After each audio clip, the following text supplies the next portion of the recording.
Hi hello, ഒരു viral മീൻ fry ആണ് കേട്ടോ. ഞാൻ ട്രൈ ചെയ്ത് നോക്കുകയാണ്. അപ്പം നിങ്ങളെയും കൂടി ഒന്ന് കാണിക്കാമെന്ന് വിചാരിച്ചു.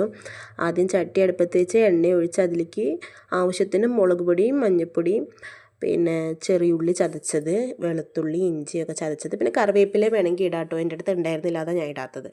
എന്നിട്ട് അത് പിന്നെ ഫ്ലെയിം ഓൺ ചെയ്ത് ഒരു ലോ ടു മീഡിയം ഉള്ള ഫ്ലെയിം വെച്ചാൽ മതി. എന്നിട്ട് അതൊന്ന് മൂപ്പിച്ചെടുക്കുക. മൂത്ത് വരുമ്പോൾ അതിലേക്ക് വാളംപുളി പിഴിഞ്ഞ് ആ വെള്ളം ഒഴിക്കുക കേട്ടോ. എന്നിട്ട് അത് തിളച്ച് വരുമ്പോൾ പാകത്തിനുള്ള ഉപ്പ് ഇട്ടിട്ട്, ഞാൻ അയിലയാണ് കേട്ടോ മീൻ എടുത്തത്. അത് മത്തിയിലൊക്കെ ചെയ്യണം ഞാൻ കണ്ടിട്ടുണ്ട്. അപ്പം ഞാൻ വരഞ്ഞ് വെച്ചിട്ടുണ്ടായിരുന്നു, നന്നാക്കിയ മീൻ കഴുകി വരഞ്ഞ് വെച്ചിട്ടുണ്ടായിരുന്നു. അത് അതിലേക്ക് ഇങ്ങനെ നിരത്തി കൊടുക്കുക കേട്ടോ. ഞാൻ നിരത്തിക്കൊണ്ടിരുന്നപ്പോഴാണ് എനിക്ക് മനസ്സിലായത് ഞാൻ എടുത്തത് ചെറിയ പാത്രമാണെന്ന്. അപ്പം ഞാനത് ദോശക്കല്ലിലേക്ക് മാറ്റി കേട്ടോ. എന്നിട്ട് അത് പിന്നെ തിരിച്ചും മറിച്ചും ഒക്കെ ഇട്ടിട്ട് അങ്ങനെ വേവിച്ചെടുക്കുക.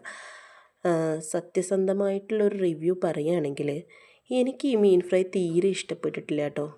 മീനിൽ ഉപ്പും പുളിയും ഒന്നും പിടിക്കാത്ത മാതിരി കേട്ടോ എനിക്ക് തോന്നിയത്. അപ്പോൾ അത്രയേ ഉള്ളൂ, ബൈ.